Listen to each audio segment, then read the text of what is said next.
Tamo de volta, tamo junto, doutor Tiago Minagê tá aqui comigo com uma gravata estilosa, olha só, vai lançar tendência. Daqui a pouco tá chegando o doutor Rafael Bárcia, mas quem chega agora na nossa televisão, no seu tablet, onde você estiver assistindo o SBT Rio, é Fábio Barreto, que está de plantão em frente ali ao presídio de Benfica, acompanhando.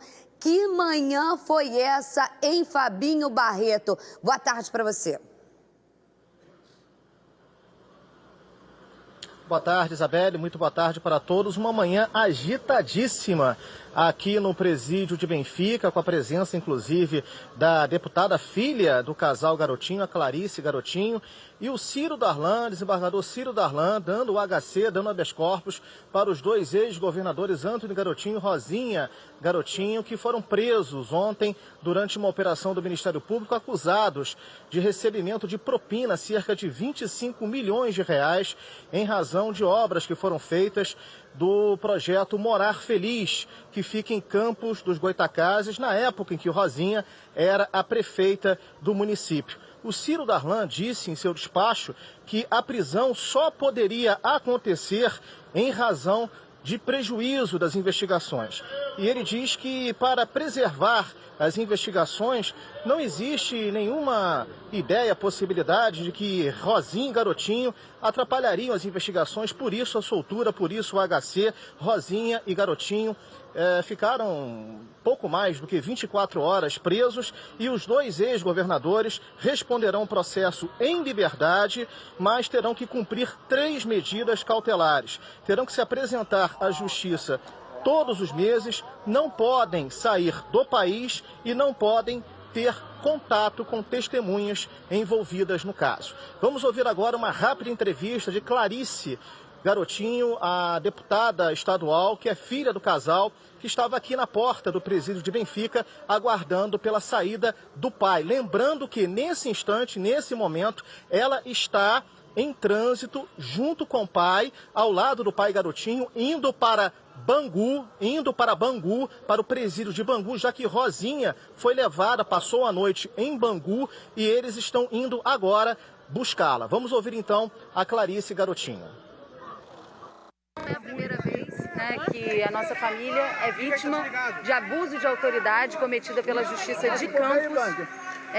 E nós não podemos mais admitir situações como essa. Por isso, inclusive, é muito importante a lei que foi aprovada no Congresso Nacional sobre abuso de autoridade. Inclusive, o desembargador que determinou a soltura deles hoje disse que não havia absolutamente nenhum motivo para que essa prisão acontecesse.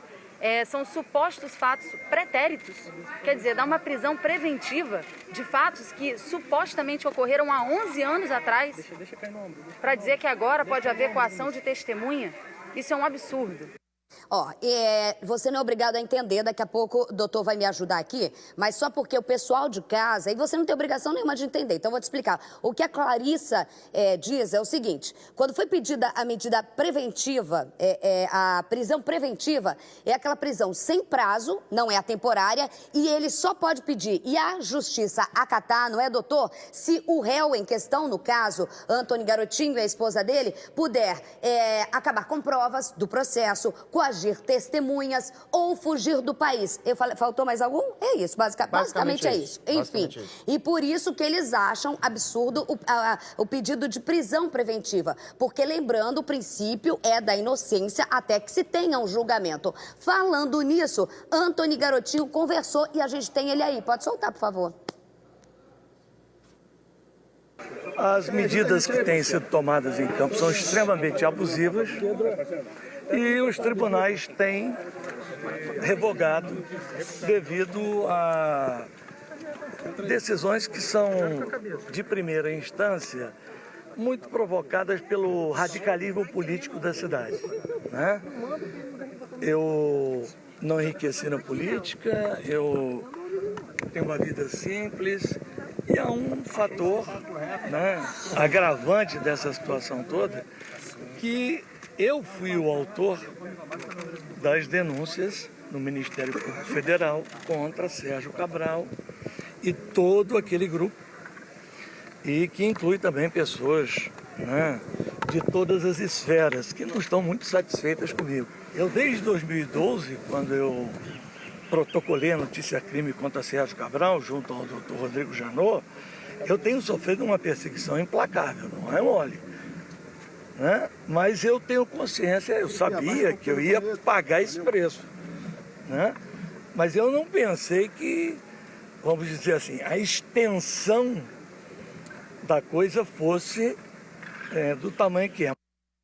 E olha só, vamos rapidamente aqui, tá solto, tá a caminho lá de Bangu para soltar também, ninguém aqui, a Rosinha, ninguém aqui tem que fazer pré-julgamento, você pode falar, pô, mas com certeza roubou, isso, aquilo, é político, é isso e aquilo, enfim, mas a gente vive num Estado democrático de direito. Vou perguntar direto para o doutor Tiago, que conhece o despacho do desembargador Ciro Darlan, que também é bem polêmico, muita gente conhece e tudo mais, você concorda com a soltura?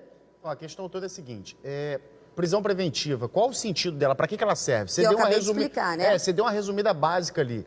Se você não tem nenhum desses elementos que você colocou, não se pode prender uma pessoa simplesmente porque é político, porque ela possivelmente praticou. Essa pessoa, ela precisa responder o processo. Por exemplo, eu não tenho nenhuma feição política ideológica com o Garotinho, a Rosinha, com o partido dele, não tem essa feição. Mas uma coisa é fato, não dá para submeter as pessoas a uma prisão preventiva simplesmente porque está na oposição política, porque não gosta, porque quer perseguir, porque quer afirmar uma coisa que possivelmente pode acontecer. Se ele estivesse ameaçando testemunha, a prisão preventiva estava justificada. Se ele estivesse destruindo prova, se ele ainda estivesse no comando do governo, podendo influenciar, era uma outra história. Mas ele está fora do poder. Ele não está governando. Mas isso também não quer dizer que ele possa voltar à cadeia a qualquer momento. Sim, por exemplo, se ele ameaçar alguma testemunha, se ele, por exemplo, tentar produzir ou falsear ou esconder alguma prova, ele pode ser preso preventivamente a qualquer momento. O que precisa para a prisão preventiva é que exista algo concreto, do tipo, olha, ele está ameaçando testemunha. Entendi. Isso sim é necessário. Isso agora, é pra ficar claro, apenas né? supor, não dá. Agora, a imagem é Brasil, né? Fabinho lá fazendo, tinha um cara assim, ó, com a bandeira lá, parecendo que tava campanha. Não é campanha, filho de Deus. A gente tá falando, né? Ô, Brasil de meu Deus. Doutor Rafael Barcia tá aqui, boa tarde. É quartinha, ele sempre tá aqui com a gente. Olha só, a gente vai entrar agora. Me fala se a Vivian tá posicionada.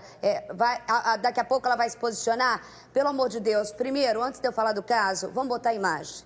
A imagem que ontem eu recebi nesse momento pelo WhatsApp, e que é de cortar o coração. A gente vai colocar com cuidado, é óbvio, olha a hora, né? E respeito principalmente também a família do Juninho, mais conhecido como Juninho. Coloca a imagem, por favor.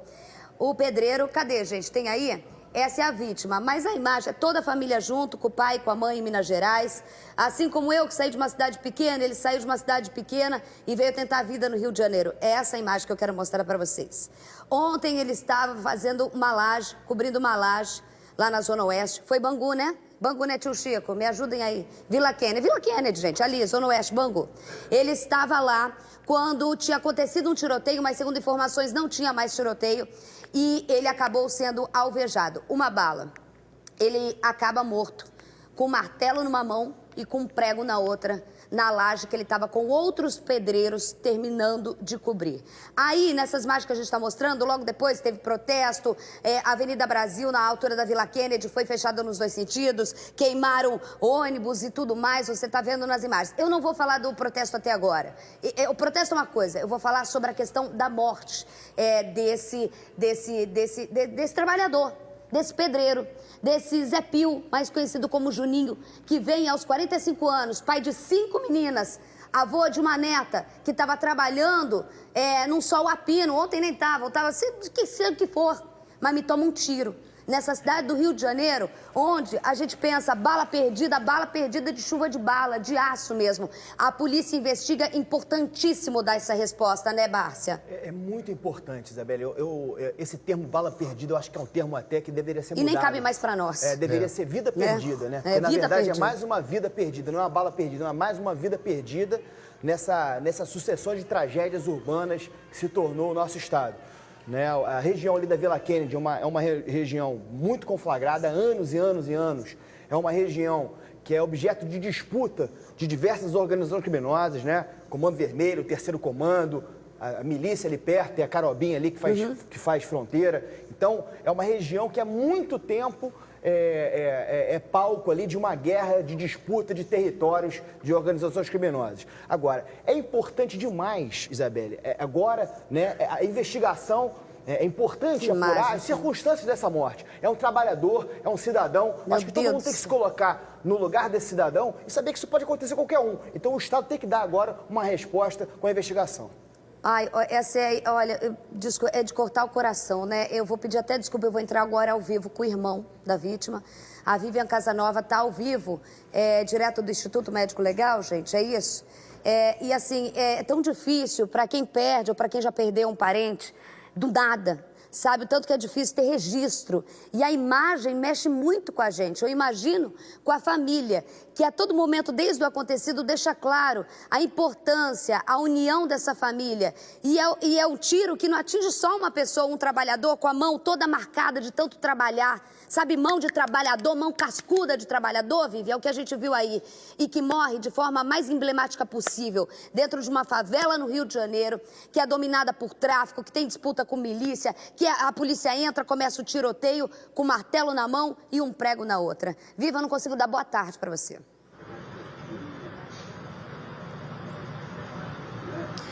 Olá, Isabelle, realmente não é uma boa tarde, não foi um bom dia, né? Ontem, muito difícil. Eu estou ao lado da família que desde o início da manhã, 3 irmãos do José vieram cedo para o ML, né? O Janilson está do meu lado, a gente está conversando desde cedo sobre essa situação. O José era uma pessoa muito querida na comunidade, Isabelle, era uma pessoa amigo de todos, ele era um pedreiro de confiança, era uma pessoa realmente muito amada, por isso tamanha revolta na comunidade. O Janilson estava me contando que foi ele que encontrou o corpo do irmão, né? Foi você que subiu na laje, não foi, Janilson? Eu recebi um telefonema de uma amiga da família e quando eu cheguei no local, eu subi a escada da obra, né, onde estava trabalhando, e quando eu cheguei no meio da obra, eu já vi aquela cena horrível, né? O sangue do meu irmão descendo entre os tijolos, as vigas de ferro. Eu olhei para cima, meu irmão esticado ali. É uma cena horrível, uma coisa que eu não gostaria de rever isso nunca mais na minha vida. E você conta também que demorou muito, né, a chegar o corpo de bombeiros, que foi acionado o corpo de bombeiros, mas você que teve que ajudar a remover o corpo do seu irmão da laje, porque demorou muito a chegada, né, dos bombeiros. Sim, eu cheguei e fiquei horas, demorou horas, o corpo não parecia ninguém. Eu falei, gente, meu irmão, nem a própria polícia, a viatura que estava lá, não sei o que fizeram, porque não socorreram o meu irmão. Muito pelo contrário, se afastaram. Acho que quando viram que tinha feito alguma coisa errada, porque quem atirou falou que chegou até a obra. Quando viu que era realmente um trabalhador, se afastou, entendeu? Aí é doloroso, porque não prestou socorro. Depois o corpo de bombeiro demorou muito a chegar. Quando meu irmão chegou, eu não sei se morreu antes ou depois, ou que horas que foi. Eu sei que demorou muito. E cada hora que passava, a gente ficava mais agoniado, porque havia sempre uma esperança de ter ele novamente com a gente com vida. Porque ele era guerreiro, ele era um homem trabalhador, um homem de muitas vidas, entendeu? Ele era guerreiro, ele lutava pela vida, sempre lutou. Então, é difícil. Vivian. Isabelle, Vivian. você quer fazer alguma pergunta para o Genilson? Eu não quero fazer pergunta, eu quero falar com o Genilson. Primeiro, Genilson, muito obrigada, porque só um homem forte como você, e vendo a foto da sua família ali, dá para entender como que você está em pé nesse momento, pelo seu irmão, falando para uma emissora de televisão. Se você não quisesse falar, pode ter certeza, a SBT Rio respeitaria você, com certeza. Olhando para você agora e ouvindo tudo que você está falando, primeiro que você parece muito fisicamente com seu irmão, já devem ter te falado isso. E o que eu sinto é o seguinte, não importa para você se no momento que você narra, que eu não vou repetir, que você entra e olha para cima e vê o que aconteceu, e vê escorrer sangue, e vê o desespero. Não quero entrar nesse mérito, porque eu acho que é judiar mais ainda do teu coração, que a gente tenha que te abraçar. Como sociedade, a gente tem o dever de te abraçar nesse momento. Abraçar você e a sua família. Mas o que eu fico imaginando, e vou te pedir para não fazer isso com você, com a sua família, porque é tortura. E se tivesse chegado o corpo de bombeiros? Porque você nunca vai ter essa resposta. A gente tem que cobrar a gente, como delegado, como advogado, como apresentadora, como comunicadora, que deem uma resposta por que demorou. Mas não faça pessoalmente isso com você, porque a gente não sabe se morreu na hora, se não, isso vai torturar ainda mais diante da cena que você nunca mais vai esquecer na sua vida.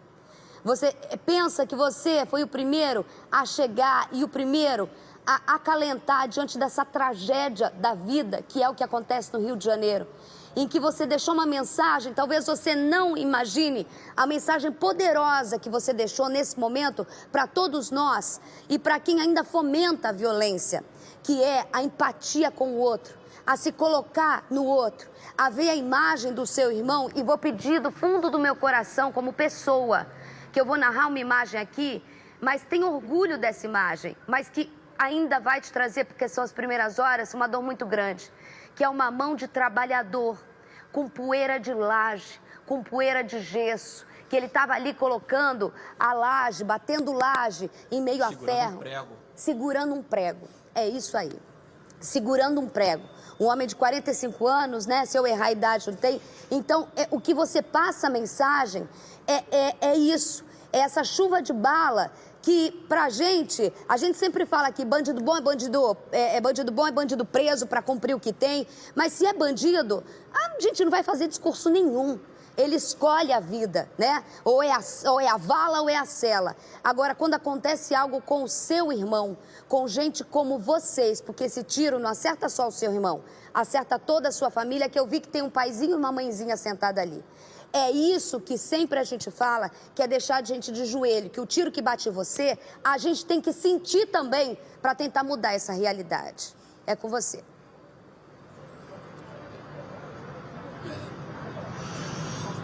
Isabelle, eu não só a dor de perder um irmão, como a preocupação também, porque eu moro nessa comunidade, eu moro lá dentro. E por mais que tenha bandido, por mais que tenha pessoas de má índole, pô, tem muitas pessoas de bem. Tem a minha esposa lá, eu tenho uma filha de 7 anos, que tem dia que a gente não pode sair de casa, tem dia que a gente não pode retornar para casa. Aí a preocupação toda, eu tô aqui dando entrevista, será que eu vou chegar lá e vou encontrá-la viva? Ou posso encontrá-la igual ao meu irmão, a minha filha? O que pode ser? Entendeu? Não é só a dor de perder o irmão, é a preocupação de perder mais gente querido da família. Entendeu? É isso. Meu amor, é muito difícil, Isabelle. Muito mais difícil. cedo ele estava falando pra gente até que eles eram 5 irmãos.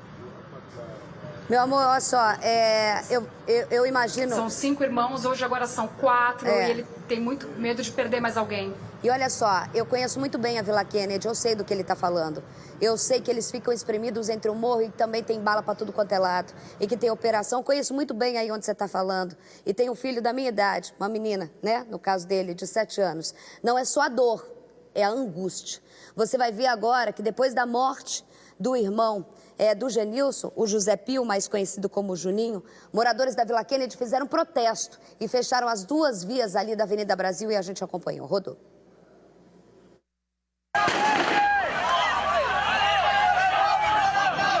Moradores fecharam as 2 pistas da Avenida Brasil na altura da Vila Kennedy.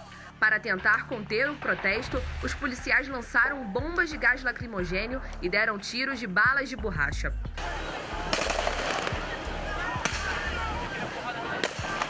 Motoristas tiveram que descer do carro e se jogar no chão.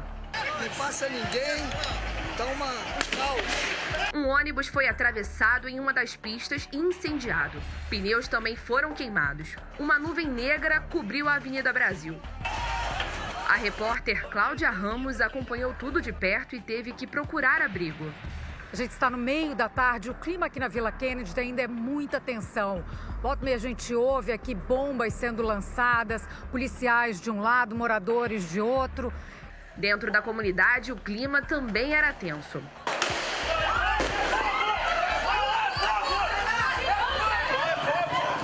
Depois do protesto, policiais militares entraram na Vila Kennedy. Um helicóptero foi usado na ação.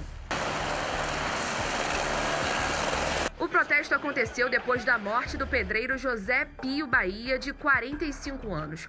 Ele foi morto quando fazia uma obra em uma casa na comunidade. José estava em cima da laje quando foi atingido. Do nada começou o tiro, do nada, só tiro de fuzil. Mataram meu marido trabalhando. Meu marido acordou às 6h30 da manhã para ir trabalhar. e chega aqui e toma um tiro de fuzil. Moradores acusam policiais militares de terem feito os disparos. O rapaz estava fazendo obra lá em cima e a gente estava aqui embaixo. Uns policial pra lá, que estava ali na Brasil, começou a mandar tiro pra cá. Nesse tiro que eles mandaram foi coisa rápida, não deu tempo do menino descer. Quando eu vi o primeiro tiro, eu pulei. Aí se abriguei na laje de baixo. Aí quando eu vi, o sangue já estava descendo, que era meu colega já estirado lá em cima. Nas mãos de Moisés, 14 cápsulas de fuzil. Ele diz que todas são da polícia. Ó, tudo 762, Durante a ação da PM, esse morador levanta uma bandeira branca. No meio de tanta violência e morte de inocentes, sonha com uma paz ainda distante. Na favela não existe só vagabundo. Existe muita gente de bem, muita gente boa, cara. E a gente não pode mais passar por isso não, cara. A Vivian continua posicionada por lá. Vivian, pergunta para o Genilson, a gente viu os moradores lá no ímpeto do acontecimento, no protesto, contando o que aconteceu. Exatamente, alguém contou para ele, seja colegas, o que teria acontecido no momento que uns dizem que não estava tendo tiroteio e acabou o tiro acertando. Outros dizem que estava no momento do tiroteio. O que ele ficou sabendo? Exatamente, Isabel. Ele queria, inclusive, reforçar isso, né? Você queria dizer que naquele momento te disseram que não existia confronto? Não existia. Teve confronto anterior ao acontecimento, mais cedo. Só que uma viatura da Polícia Militar já estava se retirando da comunidade. Já estava numa rua paralela à Avenida Brasil. E meu irmão estava a 150 metros longe da Avenida Brasil, em cima dessa obra.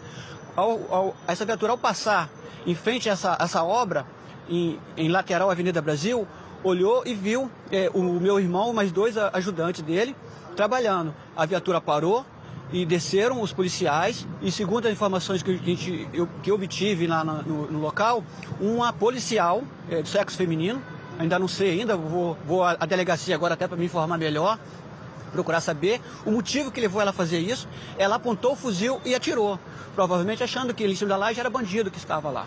Entendeu?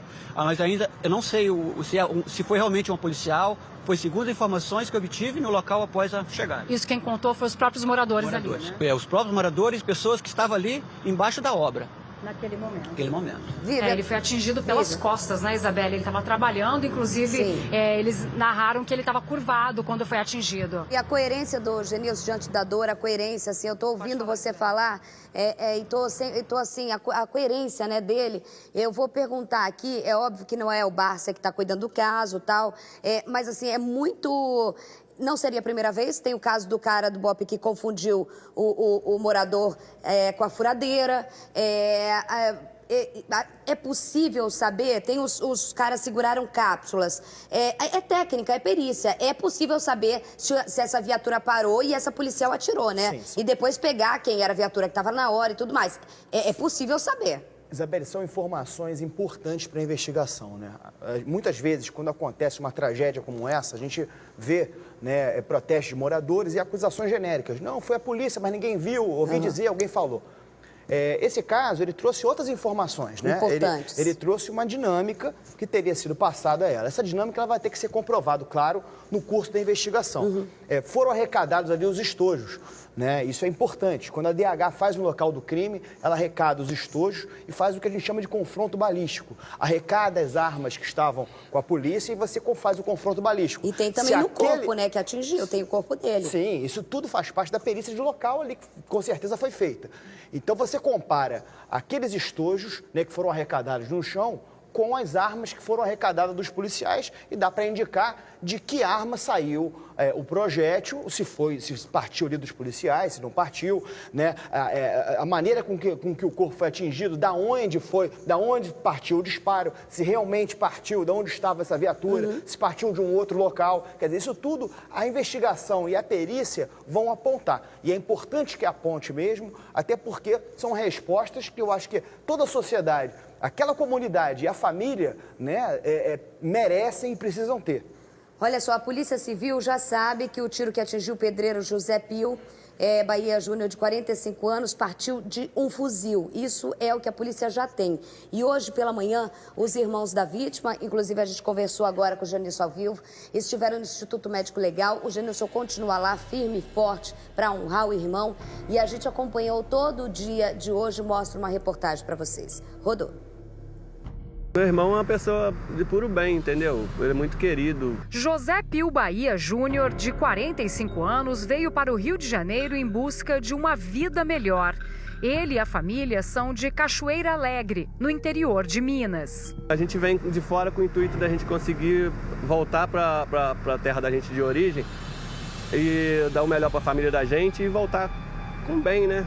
Não dessa forma, voltar num funeral, alguma coisa parecida, a gente nunca imagina. Morador da Vila Kennedy, na zona oeste do Rio, José era um pedreiro muito conhecido e querido na comunidade. Tinha 5 filhas e um neto. Uma das filhas estava morando com ele, o netinho dele. Ele estava super feliz cuidando do neto, ajudando a filha.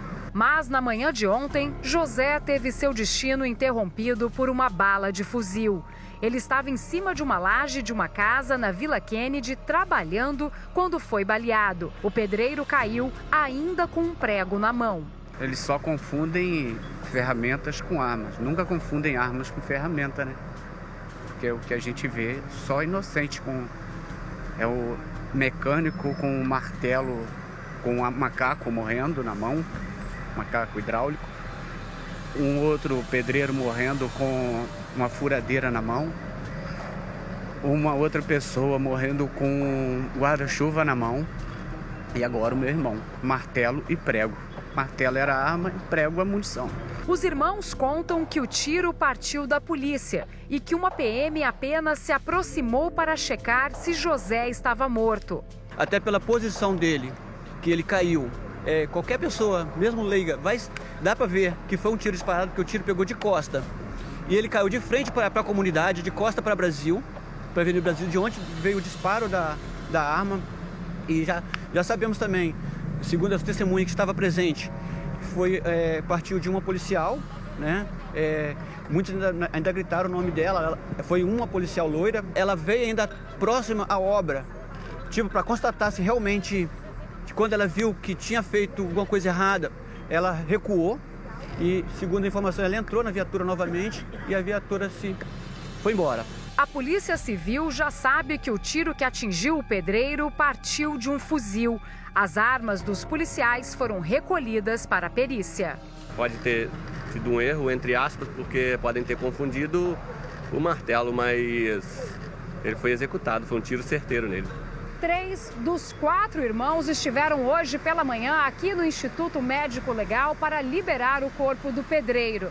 José será enterrado na cidade natal, Cachoeira Alegre, em Minas Gerais, a pedido da mãe. Eram 5 irmãos, agora somos 4. Se ficar parado, se o governo ficar parado, daqui a um dia vai ser só 3 irmãos, vai ser 2. Entendeu? E assim não só a minha família, uma família de muita gente, principalmente que mora na comunidade. A família pretende processar o Estado. Eu particularmente não tenho esperança porque você vai processar, infelizmente você não vai trazer a pessoa de volta. Mas isso aí é claro, tem que prosseguir por quê? Pra gente tentar ver se conserta, para que outras pessoas igualzinha a minha família venha passar pelo mesmo problema que a gente está passando. Todos os dias a gente está vendo isso, é jogador de futebol, é pedreiro, todo dia. São pessoas de rumos diferentes, mas que o fim está sendo o mesmo. É o mínimo que eu espero do governador, é um pedido de desculpa em nome da polícia, porque não vai trazer meu irmão de volta, mas o que ele pode fazer muita coisa, ele pode melhorar a polícia, botar esses policiais que muitos estão despreparados. Essa policial, ela não tem condições. Ela não tem condições, que ela não sabe diferenciar um bandido de um trabalhador. A coerência do Genilson é impressionante. Eu vou voltar ao vivo lá. Inclusive, um dos irmãos falou, e a advogada está com a Vivian, que eles pretendem entrar com o processo, né, Vivian? É com você. Exatamente. A gente estava conversando desde cedo com a doutora Paula, que é representante da família, e agora há pouco chegaram duas advogadas representantes do governo do estado, Isabelle. Elas se aproximaram da família e também conversaram com a doutora Paula. A gente quer saber o que foi conversado. Doutora Paula, o que elas passaram para você? Boa tarde. No caso, foi um erro de um agente do estado que ceifou a vida de um inocente, homem trabalhador, sem antecedentes criminais, querido pela comunidade. E agora há pouco, cerca de minutos atrás, chegaram duas advogadas, aparentemente da Secretaria de Vitimização, e queremos assumir todo o procedimento da agora em diante e que o Janilson afastasse os advogados da defesa da família.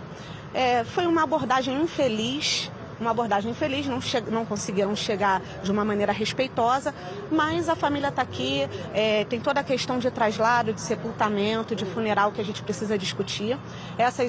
A investigação em si, ela tem que ser feita com rigor, mas em paralelo a isso, a ajuda do Estado é sempre bem-vinda, né? É um momento de muita dor para a família, é uma vida ceifada brutalmente, é uma comunidade que sofre muito com todos os históricos de ingresso, né, nessa comunidade. Então, assim, tem que ser feita a investigação e após a investigação a gente verifica as medidas cabíveis. Em paralelo, toda a ajuda do Estado é bem-vinda. Mas vocês pretendem entrar com processo?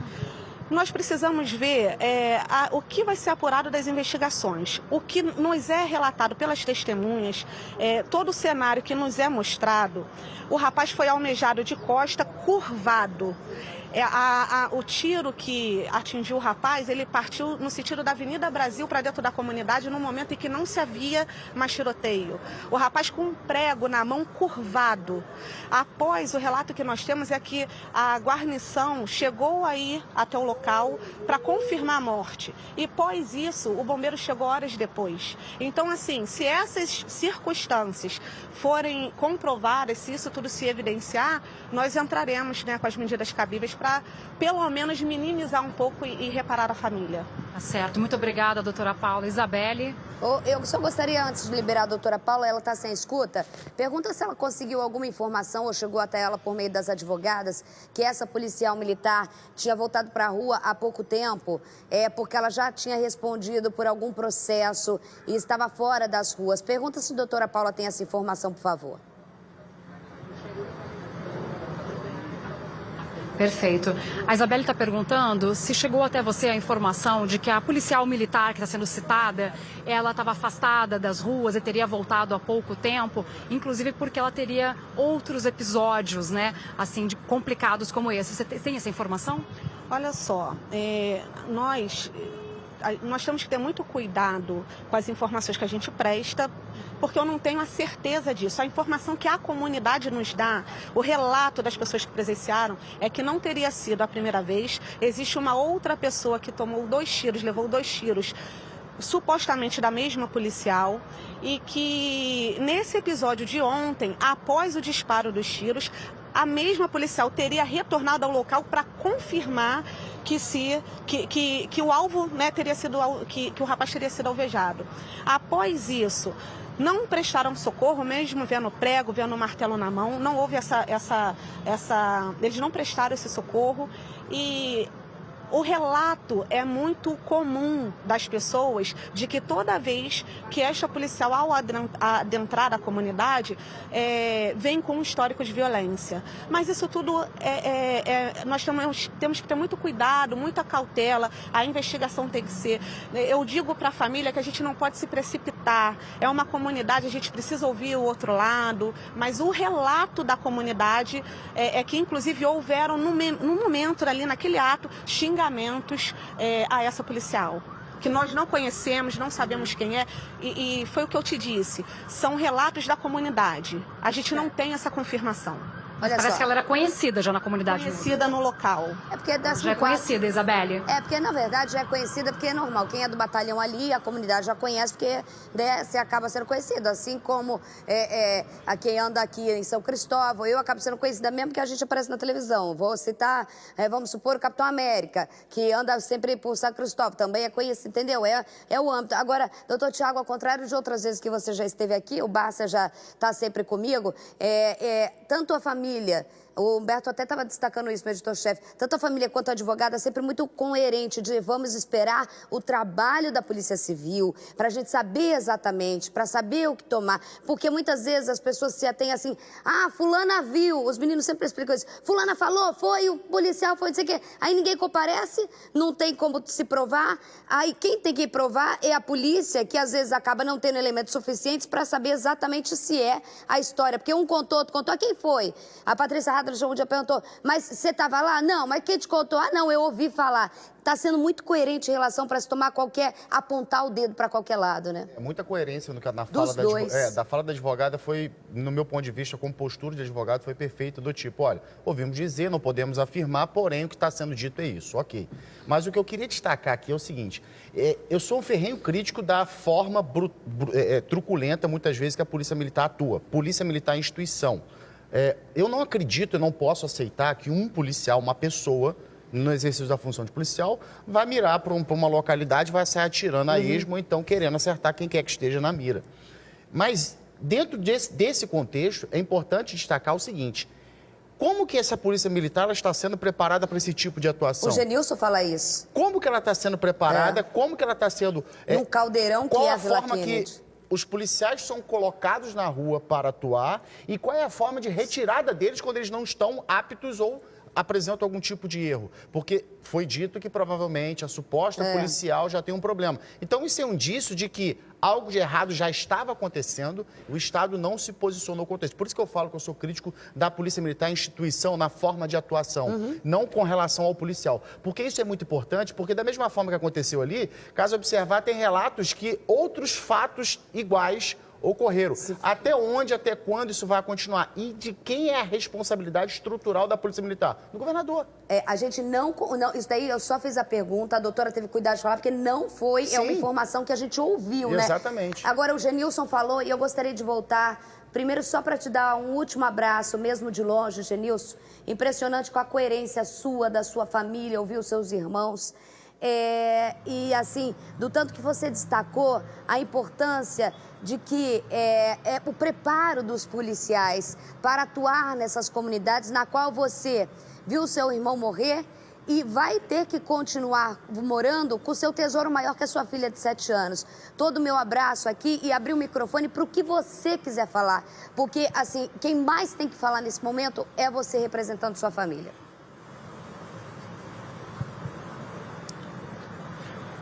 Isabelle, eu queria falar o seguinte, eu não sou contra a entrada de policiais nas comunidades, entendeu? Bater, revistar, apurar os fatos, apreender, repreender, o que for. O que eu quero dizer é o seguinte, eles têm que estar preparados para isso. Porque não adianta mandar uma viatura, uma equipe para fazer uma abordagem ou um confronto se os policiais não estão preparados. O que vai acontecer é isso. Os bandidos, eles sempre fogem para algum lugar. Como diz aí, eles são igual ratos, eles se escondem. E quem fica na mira? As vítimas que estão ali, as pessoas inocentes. Então, se não tiver um trabalho de preparação dessa polícia, isso não vai acabar nunca. Vai ter outras famílias chorando todos os dias aqui, entendeu? Tá aqui, ó, meus 2 irmãos estão ali, a filha dele tem em casa, não consegue nem falar. Está em estado de choque ainda. Ela falou que não sabe como cuidar do neto agora, de 1 ano, que está morando com ele, que era o xodó dele. Ela não sabe como vai cuidar do neto sem o pai dela, entendeu? Então, o que eu pediria é isso, ao Estado, preparação dos profissionais, entendeu? Porque isso, tá jogado. É isso. Olha, você me impressiona, Isabelle. meu querido, você me impressiona não só pela sua inteligência. Eu ouço aqui todos os dias, não vou denegrir outras pessoas, mas você me impressiona não só pela sua inteligência, pela sua coerência, mas diante da dor, você dá uma lição para todos nós. Eu, Isabelle Benito, falo sobre falta de segurança pública no Rio de Janeiro aqui todos os dias. E eu acho que eu não consegui transmitir uma mensagem tão clara em todos esses anos aqui e tão importante para se evitar que famílias como você chorem cada vez mais. Então, assim, eu tô tão admirada com você, se eu pudesse eu te dar um abraço muito forte. E você está fazendo não só homenagem para o seu irmão, não só representando a sua família, como ajudando um futuro do Rio de Janeiro. Um beijo bem forte no seu coração. Eu não sei qual é a sua religião, mas toda energia positiva, toda a proteção para você, para sua filhinha e para toda a sua família, para os seus pais, num momento tão difícil como esse. Muito obrigada pela sua participação aqui, tá? A gente vai respirar um pouquinho aqui, 12h24. A outra face da história, a gente fala do trabalhador e a gente fala também do policial. Menos de 24 horas da morte de um PM na comunidade da Fazendinha, a Polícia Militar faz uma operação no Complexo do Alemão para localizar os criminosos que fizeram uma emboscada e mataram o PM e feriram outros 2. As informações com ele, Jackson Silva. Homens do Comando de Operações Especiais tomaram vários pontos do Complexo do Alemão. A todo momento, um veículo blindado circulava pela região. A operação é para caçar os traficantes que balearam 3 policiais militares da UPP daqui do Morro da Fazendinha. Um desses PMs não resistiu aos ferimentos. Rafael dos Santos Neves chegou a ser levado para a unidade de pronto atendimento, mas morreu a caminho da unidade. Os outros 2 PMs foram transferidos para o Hospital Estadual Getúlio Vargas, na Penha, e o estado de saúde deles é estável. O confronto aconteceu por volta das 5 horas da tarde desta terça-feira.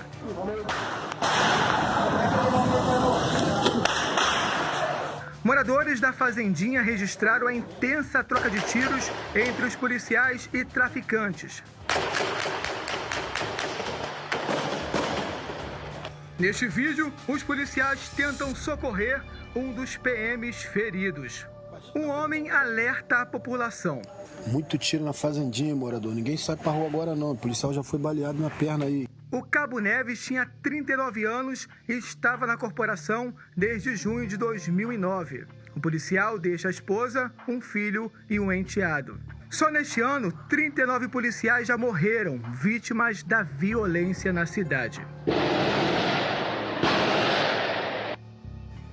Olha só, emboscada para policial, pelo menos o 3º ou 4º que a gente vê em menos de um mês nessa troca de turno. Essa semana é a 2ª vez. O que traficante está querendo dizer, Barça? Eu sou da época em que traficante não queria chamar a atenção da polícia, não. Isabelle, já não é a primeira vez. Eu acho que mês passado já teve uma outra emboscada também no Complexo do Alemão. Sim, a um policial. foi. Eu falei essa semana, foi mês passado? Não sei, pode ter sido porque a gente outra começou em também, setembro agora. Na verdade, eu quando vejo uma notícia dessa, né, por que o traficante ele toma esse tipo de atitude? Por que ele vai emboscar um policial? Por que ele vai chamar a atenção da própria atividade ilícita dele? A intenção dele é demonstração de poder, Isabelle.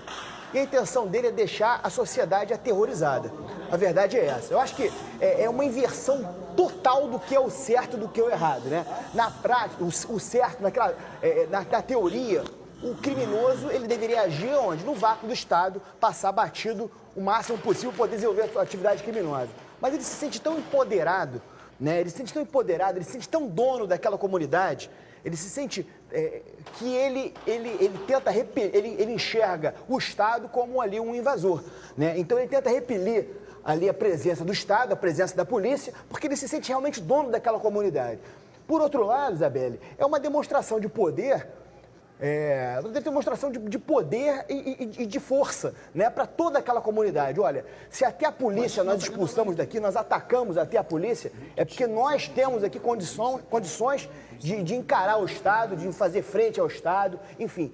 Eles dominam aquela região pela força, né, pela força bruta. Então é uma demonstração de força e de realmente de uma afirmação de que aquele território pertence à organização criminosa. E sempre lembrando a gente que o PP não serviu de porcaria nenhuma, né, doutor Thiago? Só serviu para matar policial. Só serviu para matar policial, para botar policial dentro de container que foi tirado agora. Agora aquele container do Alemão que era ridículo, que deixava... Desperdiçar dinheiro público. Desperdiçar dinheiro público e plataforma para aquele vagabundo que tá lá em Bangu, preso. Você vê, o Complexo do Alemão. É isso que concorda? É isso de querer imperar um poder ali, né? Sabe o que está faltando? Tá faltando o seguinte, entender que segurança pública, em especial no Rio de Janeiro, que tem essa problemática de morro, que eu acho que nenhum outro estado, nenhuma outra cidade no país tem esse contexto que o Rio de Janeiro tem, é mar, plano e morro, tudo Sim. misturado. Espremido entre o mar e a montanha. Exatamente. O contexto, isso não é uma política de governo, dependendo de quem está no governo. Isso é uma política de Estado. Sim. É necessário esquecer o erro do passado, juntar, unir forças, pessoas que possam pensar uma outra forma de agir. O que não pode acontecer é manter e insistir do jeito que está. É coisa absurda da forma que está. É uma coisa completamente incoerente. Gente, aí você tem pedreiro morrendo, policial morrendo, bandidagem continua na criminalidade, não se resolve o problema. Por quê? Porque começa a colocar culpa no governo anterior, no governo que foi passado, no governo que vem, no governo que está... Não, a segurança pública não é uma política de governo, é uma política de Estado. Para você entender o que o doutor Tiago está querendo dizer, e eu falei isso essa semana de um outro caso, não é uma política, tipo assim, entrou o Bárcia, aí agora, então o Bárcia faz isso, aí o Bárcia sai, eu sou eleita, não quero saber nada do Bárcia, eu quero fazer a minha, aí não existe uma continuidade. Exatamente. Tem que ser uma política de governo. O Bárcia entrou, Bárcia é do lado A, eu sou oposição, que política Não funciona importa. assim, normal. Mas vamos ver o que está acontecendo, que é um exemplo bem claro aqui, independente do que for. Fernando Henrique veio, fez o Plano Real e tudo mais. Muita gente, eu me lembro na época, falou: Lula vai acabar com o Plano Real, não sei o quê. Entra, continua o Plano Real, se vai fazendo política de governo, não de política de político. E a gente tem que aprender como isso. Eu falei essa semana sobre Porto Maravilha, que era isso, entendeu? São legados que, então o Bárcia fez, eu não quero nem me meter, porque eu não quero ter coisa, eu quero fazer o meu. Isso tá errado, né? Sim, isso acontece diversas vezes. Desculpa. Acontece o tempo todo, né, gente? O tempo todo em vários setores. Agora, o que me assusta é segurança pública ser tratado como uma política. Né? Segurança pública não é isso, gente. Você não pode fazer política com segurança pública, me desculpa. Né? Segurança pública é fundamental e é algo técnico. Né? E eu acho que o grande erro foi tratar a segurança pública como política, né? Como a obtenção de dividendos políticos. Né? Isso fez com que nós desperdiçássemos uma década, e não é só desperdiçar uma década, né? Nesse período, as organizações criminosas cresceram muito. Por quê? Porque o foco não era combater a organização criminosa. E no Rio de Janeiro, o grande problema de segurança que nós temos, e isso tem que estar na cabeça de todo mundo, se chama organização criminosa. Se chama organização criminosa. A grande maioria dos crimes violentos que temos no nosso estado tem relação direta ou indireta com crime organizado. Aqui até o roubo a transeunte tem ligação direta ou indireta com crime organizado. Porque ele consegue a arma com a quadrilha, ele vai vender a res para a quadrilha. O tráfico de drogas, gente, eu canso de repetir aqui, né? Tendo demanda, vai ter oferta. O problema é que o tráfico de drogas aqui no Rio de Janeiro está na mão de quadrilhas, né? Num crime organizado, com um arsenal bélico muito grande que promove essa violência. Então vamos combater crime organizado. Como é que o mundo combate crime organizado? É com investigação, é com inteligência, é com investimento em tecnologia.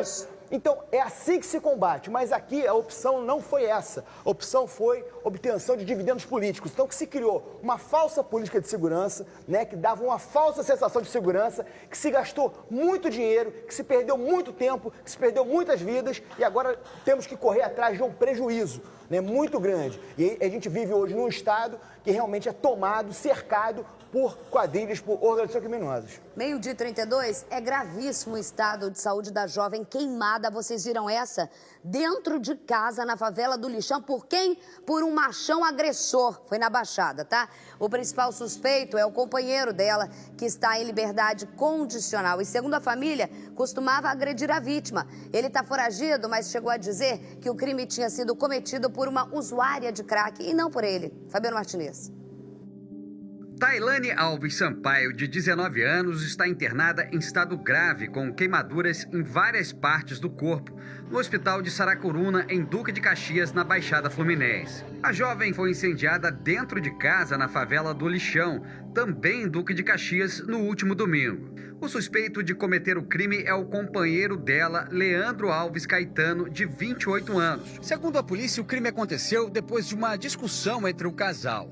Tailane foi socorrida pelo próprio companheiro, que no hospital disse que a jovem teria sido queimada por uma usuária de drogas na rua. E depois disso, desapareceu. O autor, na verdade, procurou a irmã pedindo socorro, já que a vítima se encontrava no chão, praticamente com o corpo todo queimado. Né? E isso o relatório médico confirmou, ela está com 40% do corpo queimado, queimaduras de 1º e 2º graus. Levou primeiro na UPA, né? E ele acompanhou a vítima para informar que ela teria sido incendiada por uma usuária de crack. Né? Então, na verdade, o autor ficou com medo da vítima chegar e ele ser preso, né? Saberem da informação, irem até ele ser preso em flagrante, ele foi e ficou com a vítima o tempo todo. E quando a família soube que foi até o hospital, ele fugiu. Leandro estava em liberdade condicional desde junho. Ele havia sido preso por roubo e tráfico de drogas. A família conta que desde que deixou a prisão, Leandro costumava agredir a jovem. Apesar disso, Tailane nunca denunciou o companheiro à polícia. Eles têm um relacionamento desde junho, quando ele saiu da prisão, né? E de junho para cá ela vem sendo agredida de forma reiterada, né? E nunca fez registro. Só que dessa vez, como ela foi hospitalizada, a família veio comunicar o fato. A família solicitou uma medida protetiva para que ele não se aproxime de Tailane.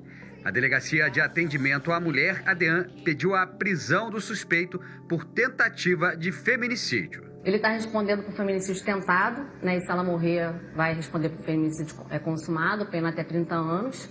E ele a gente já fez o pedido de prisão, né? Então ele se encontra foragido, a gente pede até o apoio da população, né? Das pessoas que, né, tiverem conhecimento do paradeiro do autor, que informe a DEA Caxias. Eita, cara de vagabundo, né? Eita, nós. Vamos ao vivo agora com o Fabiano Martinez, que está na porta do hospital. 40% do corpo queimado. Isso que teve, segundo as informações, eu conversei hoje pela manhã com a equipe médica, órgãos internos importantes afetados por queimaduras. A situação é muito grave, né, Fabiano? Boa tarde. Boa tarde, Isabelle. Boa tarde para todo mundo que está em casa. Exatamente, a notícia por aqui não é nada boa. A Tailane teve queimaduras em 40% do corpo, inclusive nas vias aéreas. E a possibilidade dela sobreviver é muito pequena.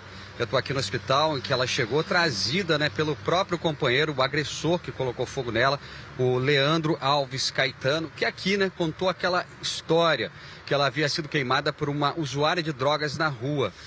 De acordo com o que eu conversei com a delegada, o medo dele era de não ter sido preso, era de ter sido preso no momento aqui mesmo no hospital. Por isso ele contou essa história. Então fica aí um alerta para todas as mulheres, né, que não tolerem agressões, porque a história da Tailane começou com agressões pequenas, agressões básicas, ofensas, depois agressões físicas e terminou desse jeito, de uma maneira trágica, Isabelle. A segunda que a gente mostra aqui, sobreviveu e tomou uma martelada, Fabiano, na semana passada. A primeira coisa que ela falou, meninos, e você que assiste a gente, principalmente você, mulher, foi o seguinte: olha, eu sabia que ele tinha agredido outras, mas ele me amava tanto que eu achei que ele ia mudar. Ele só tinha pedido para eu sair da escola e não ver mais minha mãe nem minha avó. Oi? Entendeu? São agressores, são abusivos, são espancadores de mulheres, são matadores de mulheres. A cada meia hora, uma mulher tem o registro de ocorrência feito por violência na delegacia. As que conseguem sobreviver. E aquelas que, nesse momento que eu estou falando, estão encarceradas dentro de casa. Muitas podem estar, nesse momento, tomando uma surra e podendo até chegar à morte, como é o caso dela, de estar em estado gravíssimo, de ter mais de 40% do corpo queimado. É esse tipo de vagabundo e mais. Eu vou além para os dois da lei aqui. O cara já puxou a cadeia. Que foi? Tráfico de drogas, homicídio. Aí conseguiu, em menos de 3 meses, já tentou matar outra pessoa. A lei é muito fraquinha, né, gente? Não, não é a lei fraquinha. A questão toda é que não adianta só prender. Não adianta só enfiar na cadeia. Depois ele vai ter que sair uma hora. Se ele não tem que sair não, doutor Tiago, ele vai matar a mulher. Então, esse não. Não, mas calma, presta atenção. O que eu quero colocar é o seguinte, calma, eu vou chegar na questão da mulher. Você perguntou da lei, eu vou falar da mulher. Com relação à lei, não tem pena perpétua. Sim, eu sei disso. O cara, ele tem que sair uma hora, e ele vai sair de que jeito? A resposta que eu te dei foi com o coração de feminista. Eu sei. E aí você, às vezes, prende uma cobra e solta um dragão. É fato, o sistema penitenciário está cheio disso. E não adianta falar a culpa é da lei. A lei tem uma pena, um limite, ele vai sair uma hora, ponto. E aí, enquanto não colocarmos uma que existe, que é necessário uma mudança para poder estabelecer como essa pessoa sai, para onde ela vai, de que forma ela vai sair, é isso. Não adianta só abrir a porta da cadeia e deixar sair. Agora, com relação à mulher, é uma coisa importante que eu gosto muito de falar sobre isso. Eu, particularmente, nem brincadeira eu acho mais graça. Porque tudo começa com bobeira, assim. Uma brincadeira que diminui a mulher. Por exemplo, mulher não sabe dirigir. Não, mulher não sabe dirigir. Eu vou te dar outra aqui. Mais graça. Vou te dar outra aqui. Mulher falo pra amigo, mulher é igual carro, a gente não empresta. Tipo, objeto, Isso que eu ia falar, sabe? Essa coisa nojenta que a gente ouve por aí. É isso que eu ia falar agora, porque assim, existe uma cultura e isso é inerente à nossa sociedade, que mulher pertence. Por exemplo, é como se você pertencesse ao seu marido. Eu não pertenço, não. Óbvio que não. Sim. Você tem essa consciência. Mas muitas não conseguem ter. E muitas vezes mulheres que nunca se imaginam que fosse se submeter a isso, ela vai se envolvendo de uma forma que quando ela percebe, ela está totalmente submissa. E você fala assim, mas Isabelle, logo você... Sim. Aí você fala assim, nem eu sei como eu me enfiei nesse buraco. Exatamente isso. Nem eu sei como a menina que morreu da UERJ, que era toda engajada, você falou exatamente isso. Bárcia, eu quero levar só um ponto, que na semana passada a doutora Fernanda teve uma dificuldade. O filho da mãe, para não falar outra coisa, não ser mandado embora e ser uma mulher desempregada aqui, né?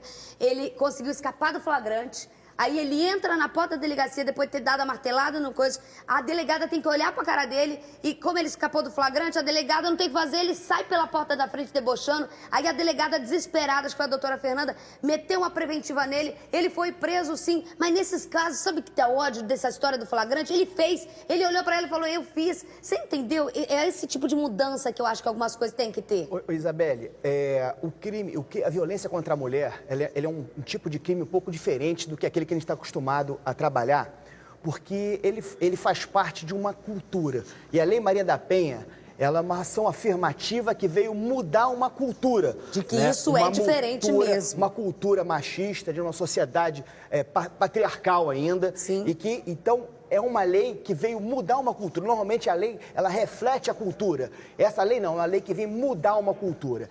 E a violência contra a mulher, ela dificilmente é um episódio isolado. Por exemplo, eu tenho um casamento normal e um episódio isolado, a pessoa... Não é.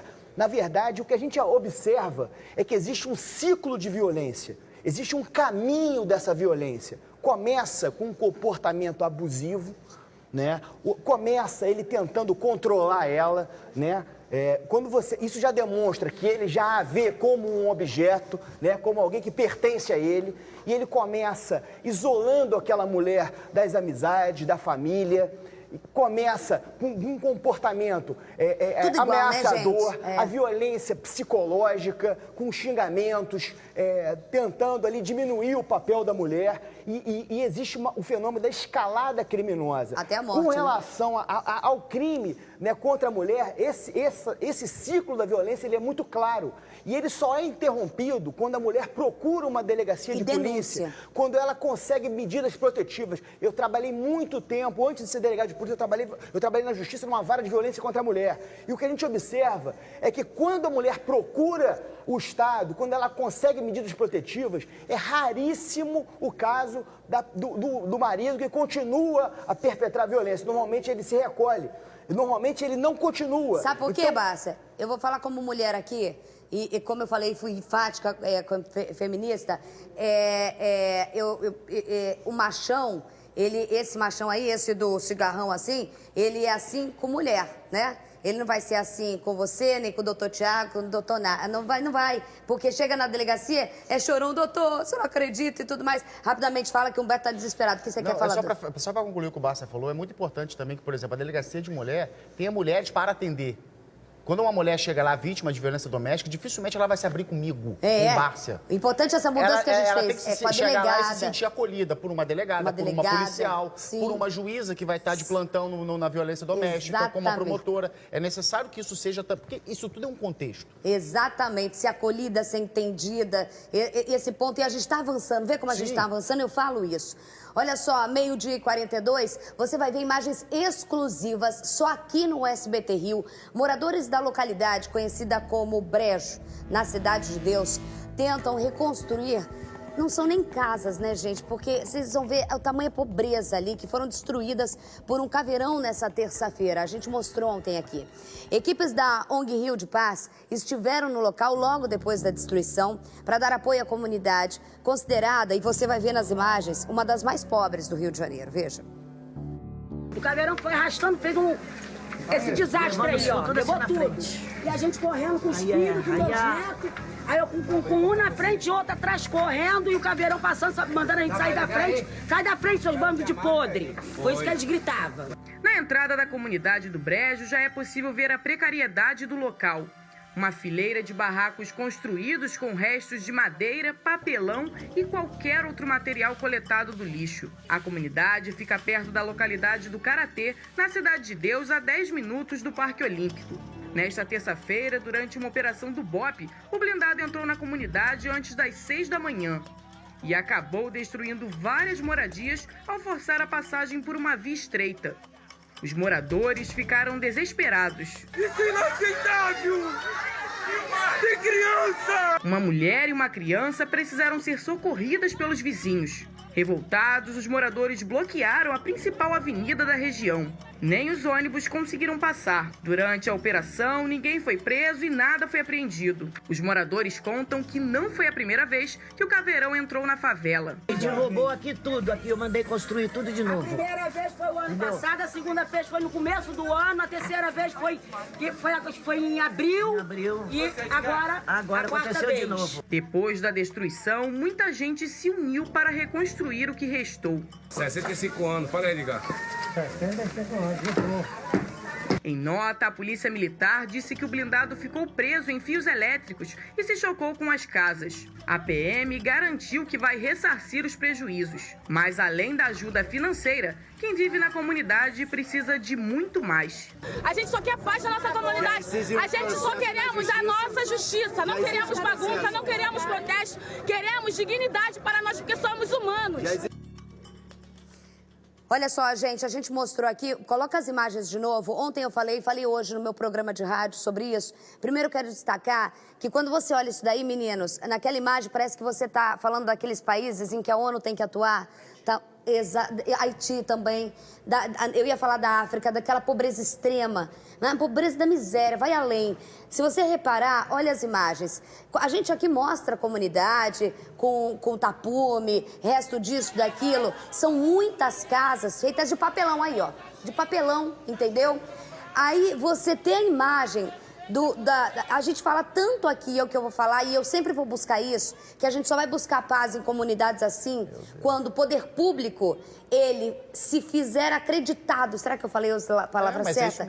Se fizer acreditado por essa população que é tão judiada e não acredita que ninguém vai ajudá-la, nem eu, vai olhar e vai falar, essa apresentadora aí mora bem, não sei o que, não sabe o que é passar por isso.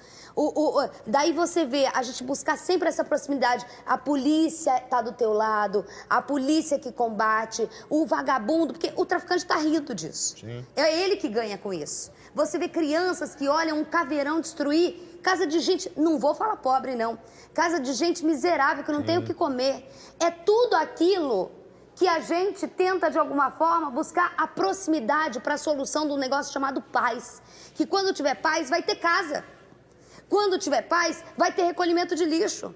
Entendeu? E aí você vê isso, a polícia admitiu, hoje eu conversei de novo, falou que vai ressarcir todo mundo que aconteceu nesse episódio, mas assim, aconteceu, e aí fica a imagem do horror de ter um caveirão extremamente forte em cima de pessoas extremamente fracas de tudo. Isso é ao lado da Barra da Tijuca, né? Ao lado da Barra da Tijuca. E o interessante é o seguinte, duas coisas para falar sobre isso. Primeiro, o Estado vai indenizar, mas a questão ali não é valor econômico, até porque financeiramente não valia nada. Tipo, não tá vai dar 10... Exatamente, papelão. vai dar o quê? 10 reais, 20 reais? O que eles vão fazer com isso? Não tem valor econômico aquilo ali. Passaram por cima da casa das pessoas, por mais que fosse de papel. E o mais interessante é que ontem eu sentei para lanchar perto do meu escritório, e aí um atendente veio falar comigo, ele até brincou, falou assim, eu tô te vendo no SBT e tal. Aí ele falou assim, doutor, eu sou da Cidade de Deus. Aí tava chovendo, ele virou e falou assim, cara, tá chovendo. Onde será que aquele pessoal tá? Falei isso hoje de manhã. Ele falou assim, onde será que aquele pessoal tá? Porque bem ou mal, eles tinham um papelão em cima da cabeça. E agora? Exatamente. E aí você colocou uma questão que assim, eu acho que arremata o que eu quero dizer. A imagem de um caveirão passando por cima é o reflexo do Estado passando como um rolo compressor em cima da população pobre, invisível e discriminada. O que esse pessoal vai querer? Vai acreditar na polícia? No Estado? Qual o futuro? O que eu tenho? As crianças cresceu com isso depois contra a segurança, né, Bárcia? Eu já tive a oportunidade de ir em algumas comunidades, até como policial mesmo, que realmente falta tudo, Não, né? isso daí pra mim É muito, muito triste, reflete uma sociedade desigual, um Estado ausente e cria todas as condições aí para todos os problemas que a gente vive todos os dias. E falando da chuva, hoje lá no meu programa, eu virei e falei assim, que eu pensei isso. Eu falei, por mais que, né, você tinha um teto e choveu, e eles não tinham nem o papelão. Exatamente. Que ia chover neles. Eles devem estar acostumados. Mas não tinha mais nem o papelão, gente. 12h48. Outro material exclusivo você só tem no SBT Rio. Ministério Público pede a prisão preventiva do prefeito de Belfor Roxo, Vaguinho, e do deputado estadual Márcio Canela, ex-vice-prefeito do município da Baixada Fluminense. Eles e outras 23 pessoas são acusadas de fraudar licitações e ameaçar empresários que se negavam a participar do esquema criminoso. Vejam. O documento do Ministério Público oferece denúncia a 25 pessoas. Dentre elas, o prefeito do município de Belfor Roxo, Wagner dos Santos Carneiro, o Vaguinho, e o seu então vice-prefeito, Márcio Correia de Oliveira, o Márcio Canela, que retornou o mandato de deputado estadual. Eles são acusados, pelo que diz o Ministério Público, pela prática de diversos crimes gravíssimos contra a administração municipal. A denúncia fala em elementos de provas sólidas e consistentes, em delitos de fraudes à licitação e peculato, tudo em forma de organização criminosa, tendo como chefe o líder do Executivo Municipal. O documento diz que fatos e evidências apoiam o novo requerimento de prisão preventiva pela prática de violência real contra vigilantes do aterro sanitário da Bob Ambiental. A empresa estaria sendo coagida e obrigada para continuar a participar de um esquema de corrupção em benefício da organização criminosa de Vaguinho. A propriedade particular foi invadida por homens armados um dia após a uma operação do Ministério Público que apreendeu documentos e fez diligências nas casas dos políticos. Um engenheiro da empresa disse aos promotores do MP que agentes uniformizados da Guarda Municipal de Belfor Roxo, juntamente com outras pessoas não uniformizadas, em carros descaracterizados, chegaram armados para intimidar a direção da empresa sobre o material apreendido. A violência acabou em reação dos vigilantes, que trocaram tiros com os invasores no interior da empresa. A investigação do Ministério Público mostra que empresas que não participavam do esquema de Vaguinho sofriam retaliações do poder público. As fraudes da Prefeitura de Belfor Roxo são relacionadas ao transporte de lixo, pavimentação de ruas e locação de equipamentos para a própria Prefeitura. Em tudo, os líderes do município viam oportunidades para ganhos. A investigação revela também contratos ilícitos para serviços terceirizados feitos com empresas de fachada, que não existem no mundo físico.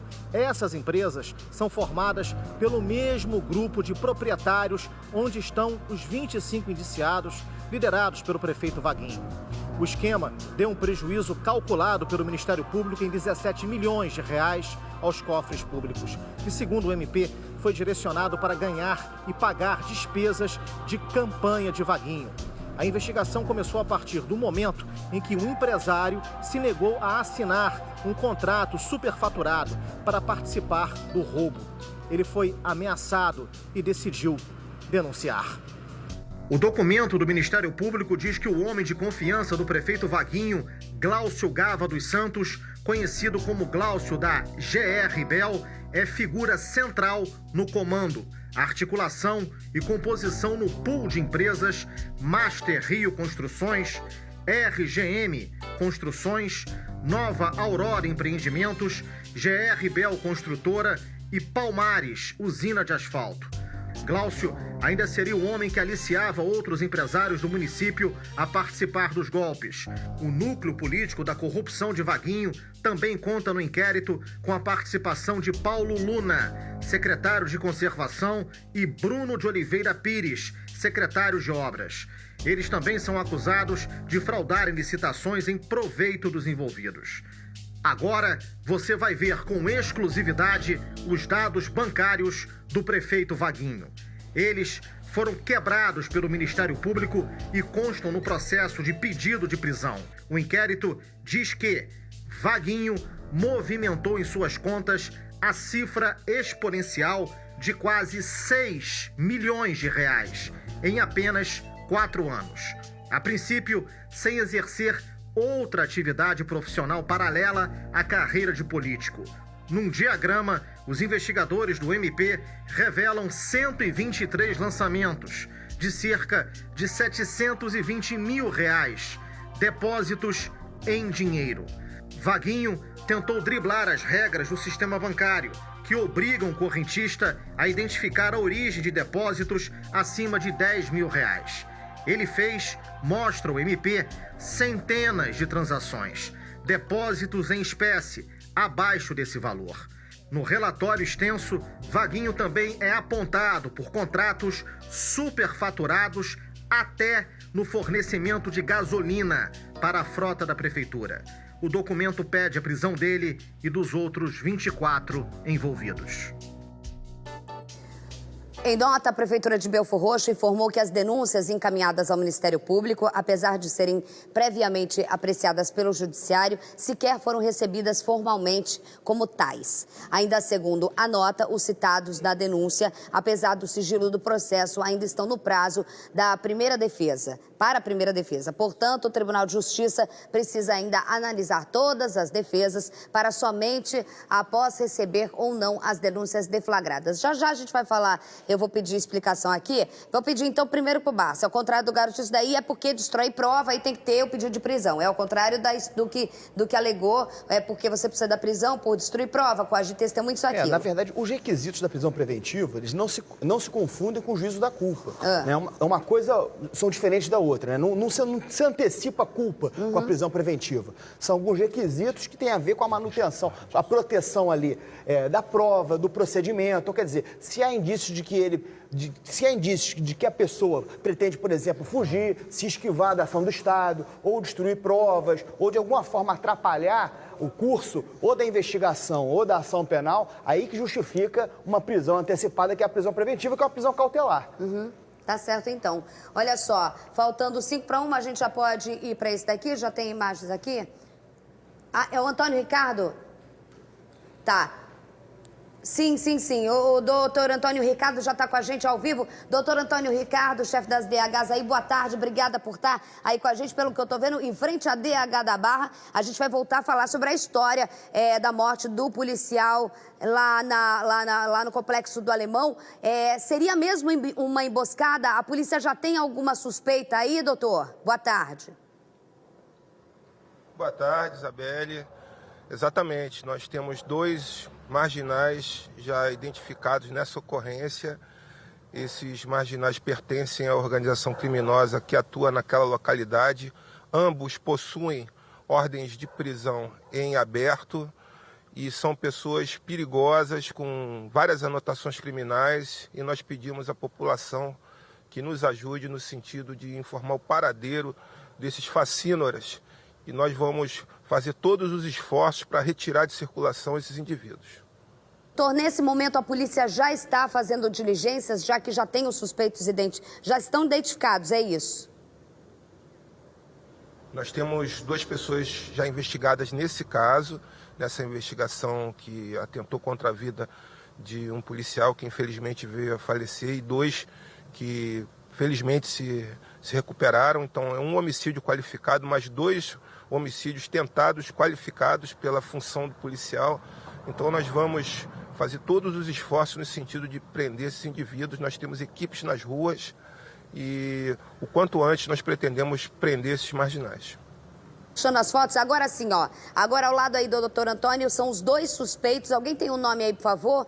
Que a gente chamou logo o doutor Antônio Ricardo. O senhor sabe decor de cabeça? Reinaldo e Leonardo. Reinaldo e Leonardo, por favor, gente. Reinaldo e Leonardo são os 2 suspeitos já identificados pela DH, pela morte covarde, pela emboscada covarde a esse policial. Atentou a vida contra de outros 2 policiais que ainda bem se recuperaram. Quem puder ajudar a polícia, 2253-1177. A participação da população de bem é importantíssima, né, doutor? Sim, exatamente. Esses marginais se utilizam dos becos da comunidade para se esconder, mas nós vamos prendê-los o quanto antes. As forças de segurança pública estão unidas no sentido de prender esses marginais o quanto antes. Doutor Antônio Ricardo, muito obrigada pelas informações aí. Manda um abraço pro doutor Marcelo Carregosa, que tá trabalhando aí atrás, aí, ó. Um abraço pra vocês, qualquer hora passa pra tomar um café, tá, doutor Antônio? Um abraço, obrigada, entrando ao vivo com a gente. A gente vai pra um rápido intervalo. Não saia daí que a gente volta. Já. Eita!